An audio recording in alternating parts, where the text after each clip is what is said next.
Mr. Huberman, how are you, sir? This is Andrew Huberman. He's a professor of neurobiology and ophthalmology at Stanford School of Medicine, and he also has the #1 fitness podcast in the world. On top of that, Andrew changed millions of lives by creating a variety of health, longevity, and productivity protocols for others. And today I'll go over 30 non-negotiables Andrew follows for himself, starting with his unusual morning routine. The first thing I do after I wake up is I take the pen that's on my nightstand and I write down the time in which I woke up. And the reason behind this is to identify one's temperature minimum. Approximately 2 hours before your typical wake-up time, your body is at its lowest temperature that it will ever be in the 24-hour cycle. So what does this information tell us? If you view bright light, exercise 2 to 4 hours before your temperature minimum, it will make you want to go to sleep later and wake up later the next night. On top of that, our temperature minimum will tell us when we're going to be most effective during work. Your best work is going to be done anywhere from 4 to 6 hours after your temperature minimum. While tracking temperature minimum is a great way to gather data, the next step is the most important but overlooked step that will change your health. The second thing I do after I wake up is to get into forward ambulation. By forward ambulation, Andrew means walking in a forward motion. But why is this so important for our health? Getting into a mode of forward ambulation, and especially experiencing visual flow, has a powerful effect on the nervous system. And by improving our nervous system, we get to improve our heart rate variability. The effect it has is essentially to quiet or reduce the amount of neural activity in this brain structure called the amygdala for its role in anxiety and fear and threat detection. We might already do this unconsciously as we start our day, but on days when you have extra time like the weekends, try going outside for a walk because this additionally helps you tackle Andrew Huberman's third non-negotiable for the day, light exposure. Protocol is get outdoors, ideally with no sunglasses if you can do that safely. We also need to get UVB sunlight exposure onto our skin. And you might be wondering why I'm a little bare, like top down. It's because I'm trying to activate my P53.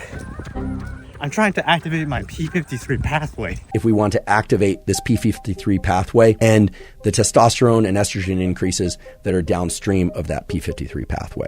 People getting outside for about 20 to 30 minutes per day in sunlight in a minimum of clothing, there was an increase in testosterone observed in both men and women. However, there is ongoing debates about sunlight causing skin damage and skin cancer, which raises the question, exactly how long should you be in the sun each morning? 2 minutes would be a minimum.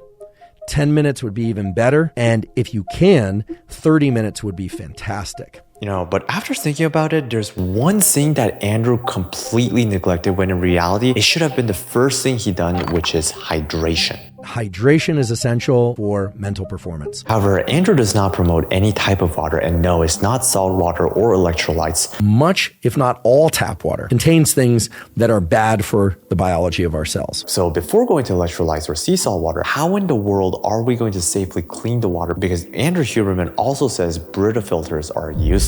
Not thought that they filter out sufficient fluoride. So what I highly recommend that you go online and you search for at-home water filters that can filter out fluoride. So an easy solution is to buy a countertop 4-stage reverse osmosis filtration system. I'm really glad I got this because it tracks when I should change my filters, but it also tracks my local tap water when I put in my zip code. And if you're a nerd like me, you can optimize further by getting a shower filter and filter under your bathroom and kitchen sink because toxins do absorb through our skin. Now we figured out water, how much water should we drink to be healthy? In the first 10 hours of your day, every hour that you are awake, you should consume 8 ounces of fluid. This translates to approximately 2.4 liters of water in your first 10 hours of your day. But as many of you know, Andrew also likes to add in sea salt in his water to optimize his hydration. I'll have some water with maybe half a teaspoon of sea salt with a 99 milligram potassium tablet. Honestly, guys, just use your salt with food. That might be a better way to, get your electrolytes. I don't think salt water is quite it. While salt water is gross, I realized why Andrew Huberman was doing that, which leads us to his next non-negotiable, fasting. I don't eat anything until about 11 a.m. or 12 noon. This doesn't mean Andrew won't eat at all. I drink water as much as I feel I need to and want to. And I also drink my athletic greens, which is compatible, at least for me, with fasting. So it made me curious, what actually counts as fasting? It's going to depend on how sensitive your blood sugar is. So, for instance, if you're somebody who gets up in the morning, hydrates, and goes out for a 6-mile run, you could probably eat a jar of almond butter and still be what's called fat fasted. This made me wonder, why do you want to fast in the first place? And it turns out fasting creates an effective way for heightened alertness and having a calm brain state. Fasting increases levels of adrenaline. And when our levels of epinephrine and adrenaline are increased, we learn better, we can focus better. While I'm a believer of fasting, I don't believe it should be done earlier in the day. When I eat after 2 p.m., my stress level tends to be higher during sleep compared to when I finish all my meals before 10 a.m. So to optimize fasting using Andrew Huberman's principles, I go for a 5-mile run right after waking up to maintain fasting effects, and only after my run, I eat the majority of my meals for the day. This approach really helped me avoid food comas and stay alert throughout the day. But it also made me wonder, what does Andrew Huberman eat to optimize his performance? My first meal is almost always a low-carb meal. It's some steak or ground beef, some Brazil nuts, maybe a vegetable. I do have more mental clarity when I'm low carbohydrate. Another unique thing once it comes to Andrew Huberman is his viewpoints once it comes to cholesterol. We hear about cholesterol as this terrible thing. And so if you don't get sufficient levels of cholesterol, that can be problematic for your hormones, and that can be problematic for your brain and your body health. However, we need to be careful on the amounts and types of cholesterol we eat, and this is what Andrew does. So I don't eat a ton of it, but at least for me and for my lipid profiles, it's fine. Butter has cholesterol, which is a precursor to the sex steroid hormones, and men and women need testosterone and estrogen in order to feel good and to be able to think. All right, so we're gonna use butter here.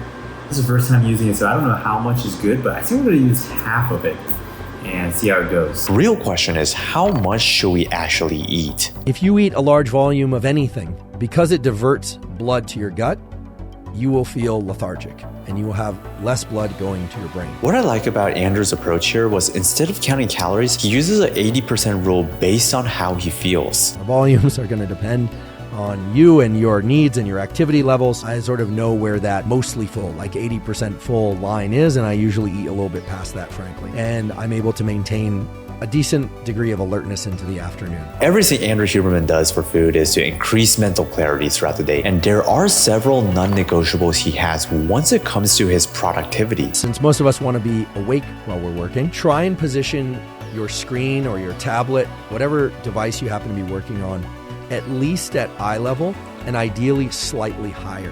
When our eyes are directed upward, it creates a state of heightened alertness. And this has a relationship to the brainstem neurons that create alertness and their control over the muscles of the eye and, believe it or not, the eyelids. However, we don't want to raise it too much to the point where we have to look up, because we'll restrict blood flow to our brain from that posture. On top of that, Andrew's next non-negotiable is his 90-minute word cycle. 90 minutes is about what the brain can handle in terms of a dedicated effort for high degree of focus. So how do you increase focus? No checking the markets, no checking social media. I don't allow myself to go to the restroom in that period of time. As a bonus, if you're using a computer and having the tendency to hop on YouTube, which I do every so often, I use this extension called Unhook. It blocks all my YouTube recommendation feeds. While Andrew does 2 sessions of 90-minute cycle deep work, he also uses a tool to increase quality focus time even more. White noise, mixed up kind of randomly, there's no structure to it,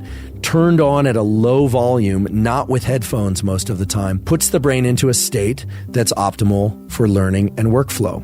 Andrew mixes it up with white noise alongside with 40 Hz binaural beats. I tried a couple times for work and it does seem to be effective. However, one downside I notice is if I do it every day, my body gets used to it, and I don't know if it's true, but the effects seem to wear off over time. So in cases like that, Andrew has this perfect protocol that he applies to increase his motivation. What we've called superoxygenation breathing, which I admit is not always super oxygenating. So this would be 25 or 30 cycles of deep inhales and exhales, it's likely to create some anxiety and low-level stress, but it's pretty straightforward. It will deploy adrenaline into your system, and you will find that your visual field is focused, and you will be able to work and focus better than if you just kind of waited around for some wave of motivation to wash over you. Now, to optimize brain health, we must understand there are two types of way we think: divergent thinking and convergent thinking.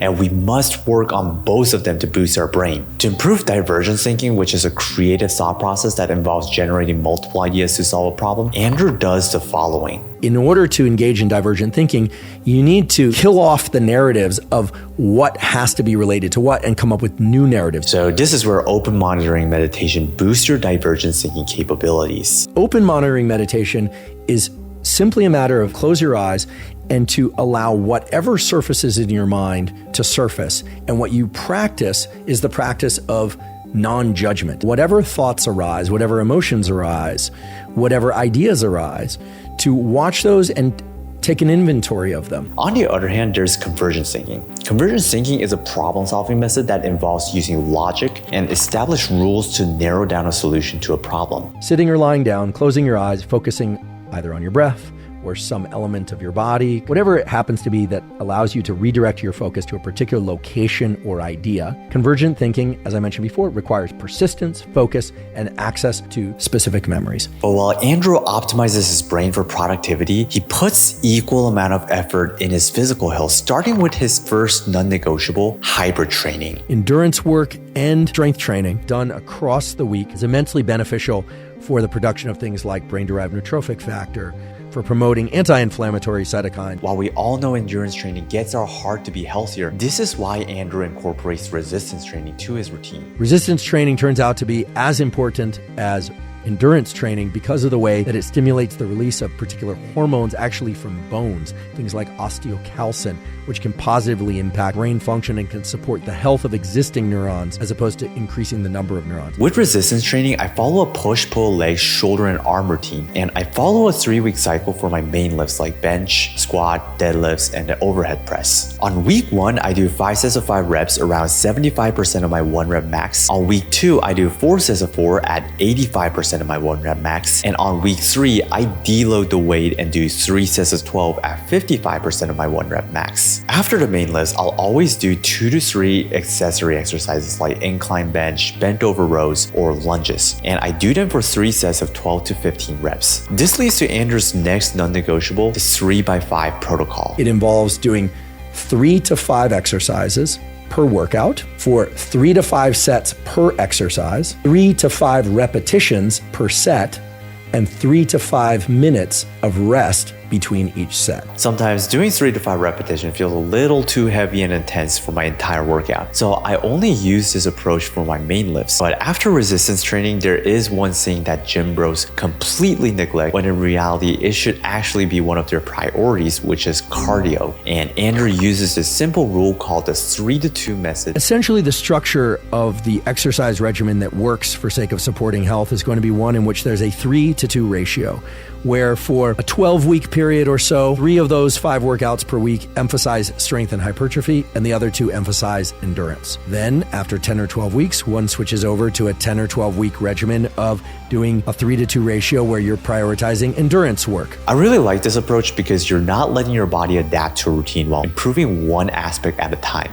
But another non-negotiable Andrew Huberman has for himself is to keep workouts very short. The data all point to the fact that working out hard for longer than an hour can actually be detrimental because of the way that it raises cortisol.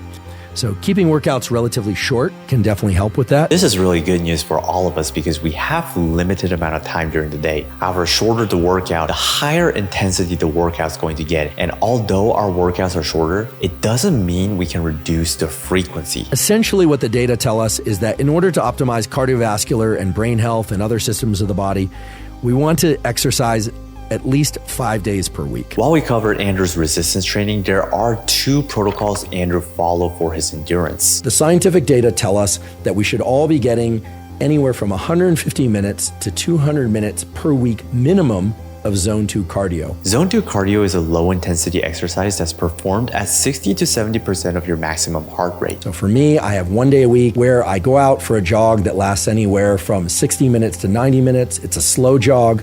I can maintain nasal breathing the entire time or have a conversation with somebody else or myself. However, one time a week might not be enough to get 150 minutes to 200 minutes of zone 2 cardio in. However, the good news is you don't need to go out of your way to do zone 2 cardio. Zone 2 cardio can be meshed throughout the daily activities that I and everybody else generally have to do. An easy way I do zone 2 cardio is to use a walking treadmill during work. While zone 2 works on your slow twitch muscle fibers, the next protocol Andrew does works on your fast twitch muscle fibers, and it only requires 20 minutes of your time per week. And it is a very efficient yet somewhat brutal way to increase your cardiovascular output. It's called the sugarcane workout.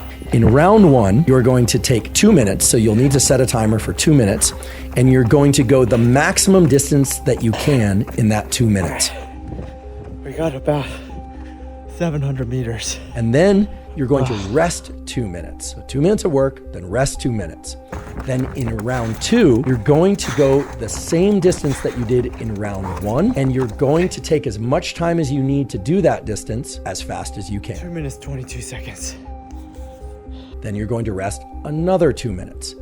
And then in round 3, you're going to go all out, again, as fast and as safely as you can for the same duration that you did in round 2. And your goal is to go at least as far as you went in round 1. I was only able to get 550-ish, 500-ish meters. Now, there is a technique Andrew uses to make his endurance workouts easier, which is controlling his breath. You feel like your heart is racing and you feel like you're working too hard per unit of effort. Focus on making your exhales longer or more intense than your inhales. Double inhale has the effect of reopening the alveoli of the lungs. Your lungs are filled with tons of little sacs. They tend to collapse as you fatigue, and carbon dioxide builds up in the bloodstream, and that's when we start getting stressed. It feels like I'm consuming a little more oxygen, and then I'm exhaling out a lot of the junk that's inside of me. Now, there are times when we're busy and cannot find the time to spend a full hour in the gym. In cases like that, Andrew Huberman uses this tool called exercise snacks, which is essentially some bout of exercise that's going to be fairly brief, anywhere from a minute to 2 minutes, but certainly less than 12 minutes. There are two types, muscular and cardiovascular exercises. For cardiovascular exercise, Andrew does the following. A good example of an exercise snack of this type would be to do 100 jumping jacks. For muscular exercise, you can do something like 30 push-ups, 30 air squats, 30 sit-ups, and then go about one's day. These were all the tools Andrew Huberman uses for working out. But to have the energy to exercise, do 2 deep focus sessions, Andrew takes the following supplements. Here are ones that are definitely worth knowing. And those include supplementing with omega-3 fatty acids. Having a low omega-3 index is actually worse than smoking cigarettes. But then when he looked at people that smoked but had a high omega-3 index, they had the same life expectancy as people with low omega-3 but didn't smoke. So in other words, having a low omega-3 index was like smoking with respect to all-cause mortality. So personally, I take 2 pills of omega-3 every day. The second tool to enhance your fitness under this category of nutrition and supplementation is creatine. Now, if you want to get creatine from real food, you can find them from red meats. However, the amount of red meat that one would have to eat in order to get the amount of creatine that one would start to see a real performance enhancing effect is just far too high. However, there is one supplement that Andrew Huberman talks about that I was not aware of. Rhodiola rosea is a supplement that's gaining increasing attention because it is what's called a cortisol modulator. It does not necessarily suppress cortisol. It does not increase cortisol. It's a cortisol modulator. I haven't done this quite yet, but this is how Andrew Huberman uses it. And it's a supplement that I take before high intensity workouts. After a long day of mental and physical work, Andrew has a couple more non-negotiables once it comes to his evening routine. The first thing he does is evening sunlight exposure. If you go outside and view sunlight in the evening hours, anywhere from 5 to 30 minutes, what happens is that your melatonin rhythm stays appropriate. While evening light is good, Andrew also warns us light prior to sleep can be catastrophic. It doesn't take much light to wake up the brain and body. So keeping a room very dark is essential. So before going to bed, make sure you don't turn on bright lights or use any electronics. When I shower at night, because my bathroom is bright, I usually open the door and use my bedroom light to navigate around. The next non-negotiable Andrew does before going to bed is dropping the temperature before sleeping, and this is why. That drop in temperature of 1 to 3 degrees is vitally important for us to be able to fall asleep easily. So the question is how? And one way to accelerate that drop in temperature is to use hot baths, hot showers, or if you have access to one, a sauna. Now, this is counterintuitive because you'd say, well, it's going to heat me up. But actually, if you are to get into a sauna or a hot shower or a hot bath and then get out, your body is going to engage particular mechanisms for cooling itself off that are going to allow you to drop your temperature more quickly and fall asleep more easily. To accelerate the cooling process, using air conditioning and possibly a cooling mattress will support that process. Now, if you're taking showers in the morning, Andrew recommends you taking it cold. 11 minutes a week, divided up into a couple sessions of 2 to 3 minutes of deliberate cold exposure, increases the density of brown fat and allows them to feel more comfortable in cold temperatures when they're just walking around. One thing I did realize when I take cold showers was my stress peaks really high at the moment of doing the cold shower, but throughout the day, my stress level from whoop is lower compared to days I don't take cold showers, meaning my heart is being more efficient that day. Now, to optimize sleep, Andrew Huberman is strongly against using melatonin. I am not a fan of melatonin for a couple of reasons. One, dosages of melatonin are far too high in most supplements. Melatonin can have some negative effects on the sex steroid hormones, testosterone and estrogen. While Andrew Huberman is anti-melatonin, he loves using the following 3 supplements for higher quality sleep. First, he uses magnesium threonate. Magnesium threonate. There within the brain, they promote the release of a neurotransmitter called GABA. It essentially shuts down thinking, rumination, planning, and what we call executive function. And then he uses apigenin. So apigenin is the substance that's found in chamomile.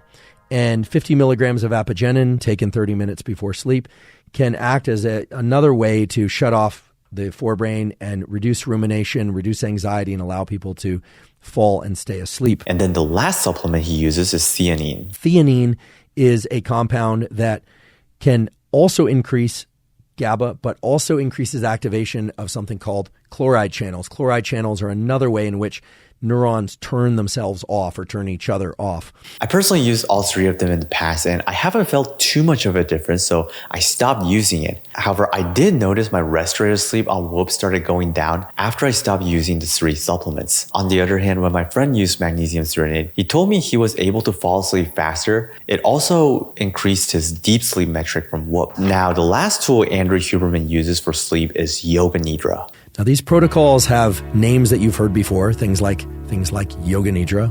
They involve a deliberate and directed shift in one's state, and the shift tends to be toward a state of deeper relaxation. By concentrating your focus on one body part at a time, you start experiencing pure stillness and it leads to deep sleep, and personally for me, I start getting weird dreams. But there's something I didn't tell you. To come up with what health advice to take, it's better for us to hear different perspectives from different people to come up with our own conclusions. Luckily for us, we have this video where health experts agree on a lot of things, so go check it out. Or if you want to see how healthy you are, there's another video on the right that you can go. But yeah, I'll see you in the next